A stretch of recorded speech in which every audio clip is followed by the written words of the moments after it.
Bonjour à tous. Alors, aujourd'hui, je vais vous partager mon framework personnel pour créer un pitch de vente pour un concept de startup. Parce que un produit de startup n'est pas un produit comme un autre, c'est un produit qui est nouveau, pour lequel les gens ne sont pas forcément au courant qu'il y a cette solution-là, et particulièrement dans un contexte qu'ils souvent ne maîtrisent pas. Donc, la toute première étape, ça se déroule en 5 étapes.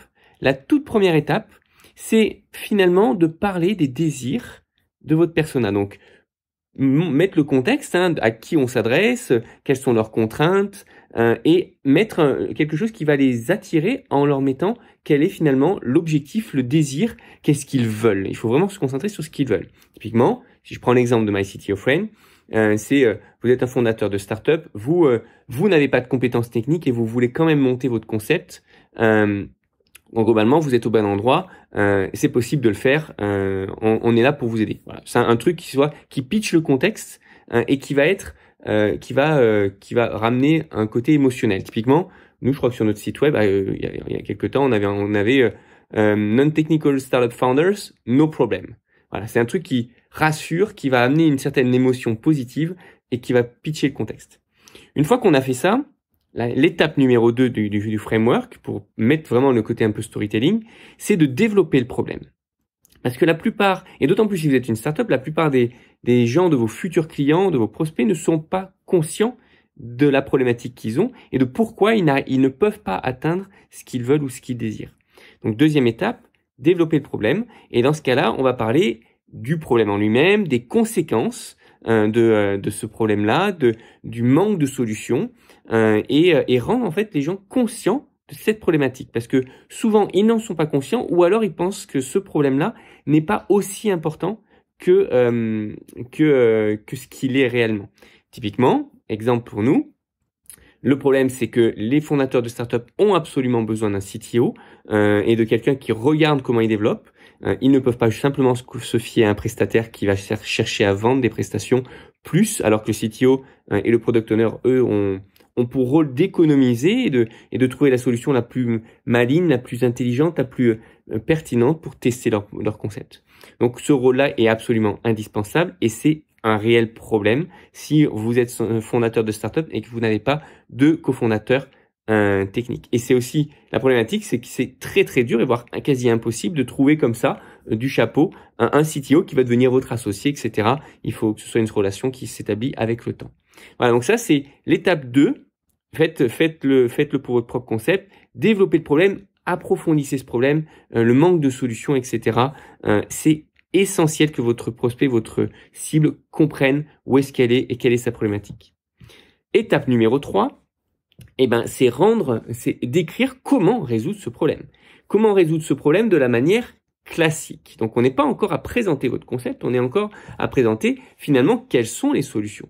Donc il y a des solutions, vous avez telle ou telle problématique, vous pouvez faire ci, vous pouvez faire ça, vous voulez vous déplacer, vous pouvez prendre un taxi, vous pouvez parler des différentes solutions qui existent pour résoudre ce problématique-là, puisque c'est certainement pas un nouveau problème, et décrivez en quoi ces solutions fonctionnent, comment fonctionnent, et surtout quels sont leurs inconvénients. Typiquement, la solution classique, c'est pour monter un startup, si je prends encore notre exemple, pour monter une startup, c'est de se fier à un prestataire, mais l'inconvénient, c'est que le prestataire va chercher à toujours vendre de plus en plus de développement, parce que c'est finalement son gagne-pain. Il va pas forcément être le plus pertinent pour trouver des solutions en dehors de son domaine d'expertise, et typiquement, ça va être une solution qui pourra à terme coûter cher, voire amener dans des situations de conflit avec un prestataire qui aura des intérêts qui seront à l'opposé de ce que vous pouvez avoir. Et l'autre problématique aussi, c'est que comme vous êtes un fondateur non technique, vous ne maîtrisez pas ce que va faire votre prestataire, donc vous pouvez être amené dans une direction, encore une fois, qui peut amener au conflit. Donc ça, c'est les solutions, c'est ce qui existe. Autres solutions qui existent, vous pouvez les énumérer. Dans notre cas, c'est embaucher un CTO, embaucher un product owner, mais ça coûte très très cher. Voire même en mode freelance, ça peut coûter très cher, plusieurs milliers d'euros très très rapidement. Et donc, ça pose un problème si on est un fondateur, qu'on a une startup mais qu'on n'a pas encore de gros moyens.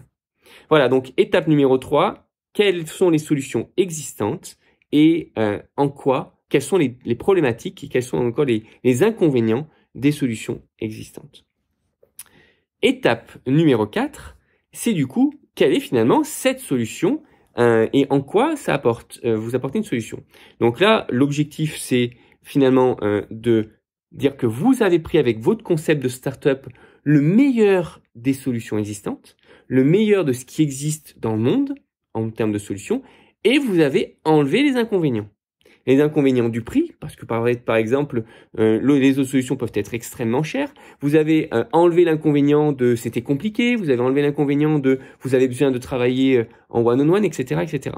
Donc si je vous la fais pour My City of Friends, typiquement, à My City of Friends, on a créé une plateforme qui substitue un petit peu le rôle du CTO avec de vrais CTO derrière, avec de vrais product owners, de vrais product managers derrière qui sont là pour vous accompagner et qui rendent le rôle du CTO et du product owner habituellement très cher, finalement abordable, avec des programmes qui ont été testés sur des centaines de startups, avec des contenus, des tutoriels, des documents à remplir pour votre projet qui sont personnalisés et sélectionnés pour votre projet et qui permettent justement de structurer votre projet avec le regard technique, l'expertise technique dont un fondateur a besoin. Donc étape numéro 4, apporter et décrire en quoi votre solution prend le meilleur de ce qui existe et enlève les inconvénients. Maintenant, étape numéro 5, la phase de vente. Donc là, jusqu'à présent, on était de la phase 1 à la phase 4, on était vraiment sur de l'émotionnel. On a essentiellement jusqu'à la phase 3, mais aussi la phase 4. On est sur l'émotionnel. Pourquoi vous avez envie d'atteindre ces objectifs, ce que vous voulez, et comment finalement vous passez de ce que vous voulez vers ce dont vous avez réellement besoin. Et la phase 5 étant la phase de vente. Donc la phase de vente sont finalement les raisons logiques pour acheter telle solution. Pourquoi finalement cette solution est ce qu'il y a de plus pertinent dans le monde. Il n'y a pas de meilleure solution. Si vous êtes dans cette situation, si vous avez telle problématique, si vous vous êtes reconnu dans les phases 1, 2, 3, et bien dans ce cas-là, il n'y a pas de meilleure solution que celle que l'on a à vous proposer. Et voici comment. Donc on explique les raisons logiques et pourquoi c'est pertinent. Et souvent, c'est de justifier ça avec des cas clients, des témoignages, etc., d'expliquer le cas de telle ou telle personne et pourquoi ça a fonctionné. Donc si je vous le fais pour nous, My City of Friends, une fois de plus, les raisons logiques, c'est que ça coûte beaucoup trop cher finalement d'avoir un CTO, un product manager, et pourtant c'est indispensable. Et donc, avec ce que l'on a testé, des accompagnements avec des petits tutoriels, avec des documents à remplir en fonction du cas de figure de tel ou projet, si c'est un marketplace, si c'est une application, etc. On a plein de documents à remplir et qui vous permettent de structurer vos idées, structurer votre cahier des charges, structurer ce vers quoi vous voulez aller. On accompagne ça de rendez-vous individuels, on accompagne ça de rendez-vous collectifs avec d'autres startups où vous pouvez échanger et comprendre réellement quelle est quelles sont vos problématiques et partager vos problématiques et ainsi monter en compétences et être plus aware et plus conscient de votre problématique. Et tout ça, ça a été testé, ça a été prouvé, ça a été conçu sur des années et c'est ce qu'aujourd'hui on fournit en mode package, en mode plateforme sur My City of Friends. Et il y en a plein qui ont testé ça. Il y a Tatiana de Prime Target qui avait pris une mauvaise direction au début et qui finalement a pu monter un prototype et puis embaucher ses premiers développeurs et trouver son CTO. On a Peter pareil qui a fait la même chose, qui a pu créer une plateforme de coaching, une application de coaching qui a été démarrée sur Upwork, qui avait embauché plein de développeurs, etc. Voilà, on peut développer des success stories et apporter des preuves à notre concept. Donc en conclusion, vous avez suivi un petit peu le mode de pensée. Là, je suis en train de revoir un petit peu la prochaine vidéo qu'on va faire sur My City of Friends et c'est pour ça que je trouvais que ce framework-là que j'ai élaboré au fur et à mesure des années et que je réutilise peut vous convenir et je pense qu'il peut vous convenir si vous avez un projet de startup. Ce qui est important quand on a un projet de startup, c'est que finalement, la solution, les gens n'en sont pas conscients. Ils ne savent pas ce dont ils ont besoin et il faut vraiment leur amener progressivement en leur expliquant de leur désir, quel est leur problème, des solutions exactes qui existent aujourd'hui, solutions connues, et comment vous, finalement, vous amener vers une solution innovante et qui va résoudre leurs problématiques. Voilà, j'espère que ça vous aura aidé. Je vous souhaite une très bonne journée. Dites-moi ce que vous en pensez et je vous dis à très bientôt pour un prochain épisode. À très vite.